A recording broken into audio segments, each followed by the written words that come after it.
In the book that I just published in November, I offer several reasons why a lot of us hesitate before we speak our minds. And frankly, there are a lot of good reasons why we want to do that. So I want to start there because I don't want us to take this topic of just say it as permission or license to just walk around with a bazooka and just Bruce said we can just say whatever we think, whatever. That isn't the case at all. And so there's really good reasons to hold our tongue. And here's some of them, probably the most common ones, the ones I think are the most valid. First, that we want to learn from somebody else. Before we jump in, we want to hear what other people have to say. We want to show patience. We don't necessarily have to have we don't necessarily have to grab the steering wheel in a conversation. We can allow the other person to have the floor. There's value in that. There's reasons for that. We want to allow other people's voices to carry the day. That shows respect. It shows your willingness to be influenced by the other person, which is another major trust building thing you want to do. Not just being heard, but to hear the other person. Another good reason not to share, not to say it, is you got nothing to say. Sometimes it's perfectly valid not to have an opinion, and so don't fill the airtime just because it's your turn.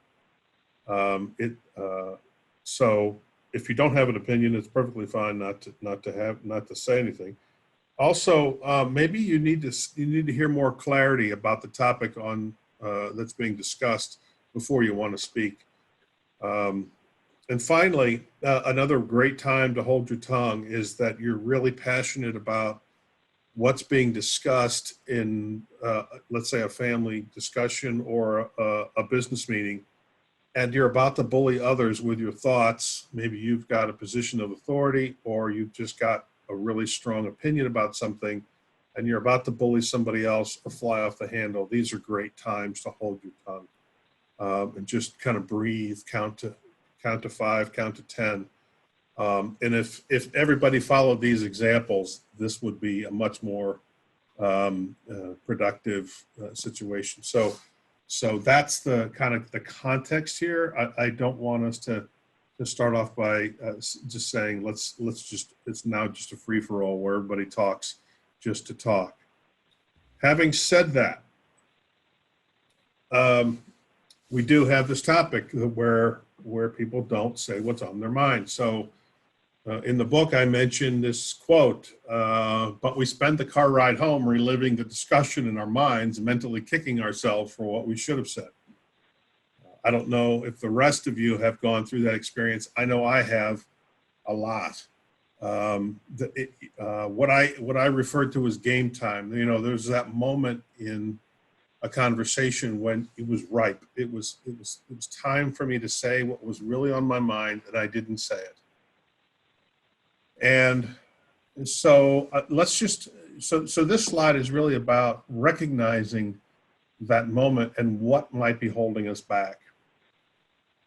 So let's talk about that. When we probably need to just say it. The first one is a situation where we're trying to come up with a way to respond to somebody, and we're formulating our response just so.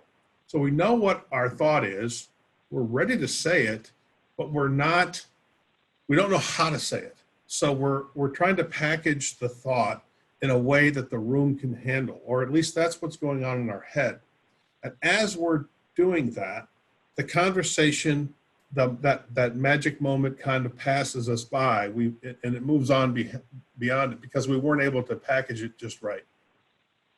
And my encouragement, of course, is not that you're probably not going to find exactly the right words, and that search for just the right words is that's the moment that's certain you're wasting time that moment by searching for the right words. And so a way to build trust, a way to jump into the conversation is to let that need to have perfect description go. Remember, as an infant, you didn't necessarily know exactly how to say what you wanted, but you got mom's attention however you needed to get it so that you got your needs met. It's the same idea now as adults. We've got to say what we need to say, even if it doesn't come out exactly right. We need to kind of get out there and become part of the conversation. The other thing that happens very often is waiting for the perfect time to jump in. Conversations are going back and forth. The people with the loudest voices or the strongest opinions seem to be having a conversation. Sometimes it's like watching a wrestling match, right? People are going around each other having these, and the rest of us are kind of sitting around waiting for a good opportunity to jump in, and that moment doesn't happen.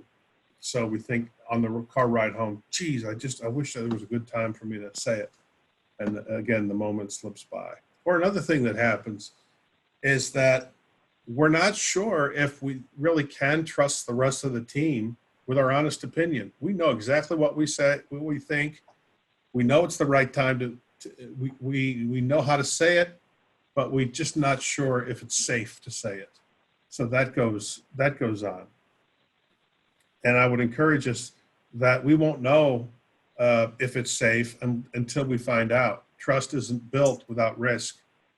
And we'll talk more about that in a minute as we open up the conversation. Another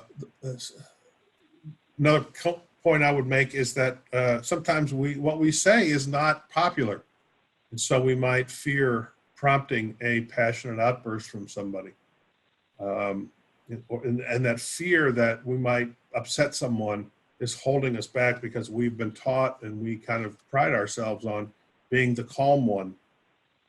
And so we either package or, we filter what we say, or we say it in such a way that it smooths feathers, when what we really mean to say is a lot more controversial than what comes out of our mouth.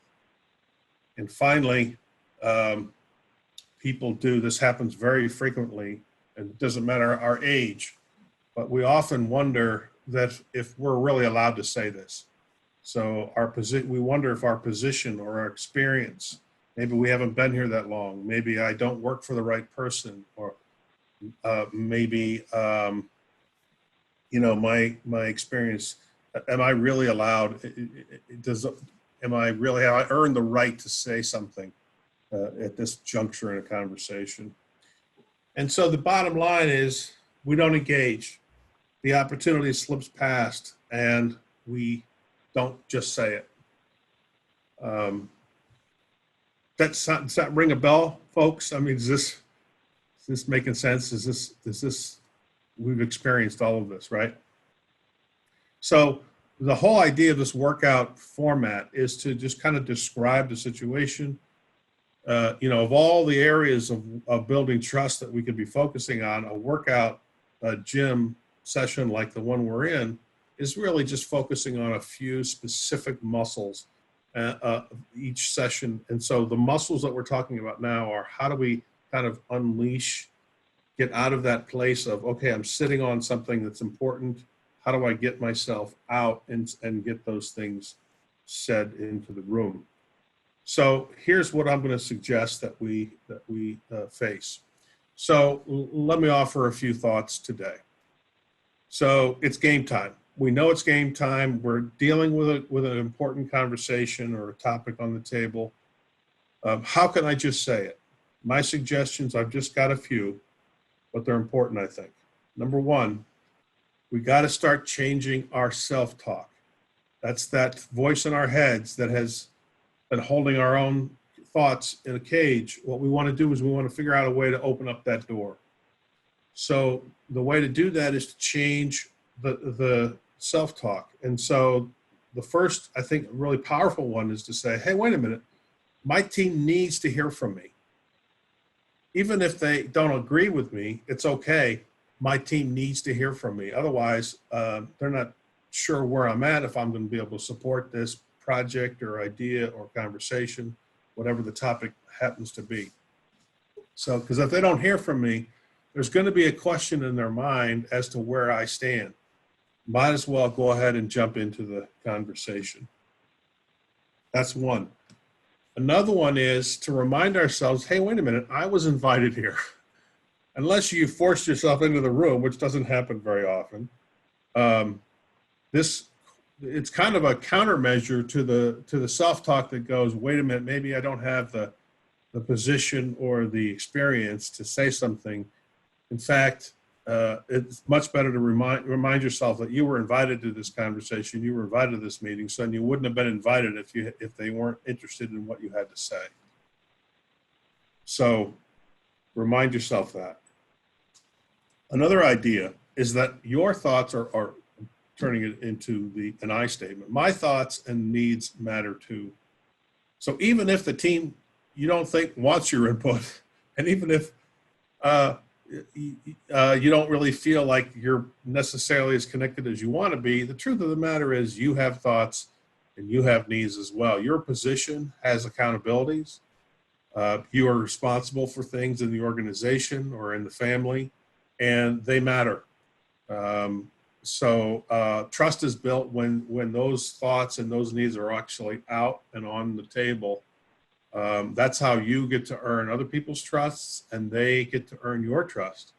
And so if those aren't voiced, it kind of keeps the trust level low and or just sitting around in a polite mode. So we want to get that stuff out, even though it might be a little bit uncomfortable sometimes. Another thing to say from a self-talk point of view is just to say to yourself, you know what? It's okay if others don't agree with me. It's okay if others don't agree with me.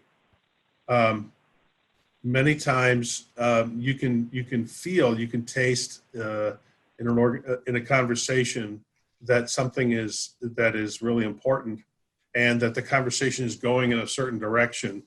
And that's that moment where you think, you know what, I better not say anything because it seems like the decision's already been made, or there's a certain trajectory or momentum of a conversation that's going a certain way. And what you think you might be doing is slowing the conversation down by saying what you have to say. Just in fact, in almost all cases, just the opposite is true. If you don't say what you need to say so that the team hears it right now, and then deals with it, and then maybe modifies the position a little bit to accommodate your thought, then that unvoiced thought that you didn't share is going to, in fact, hold the team back much more later than it is now.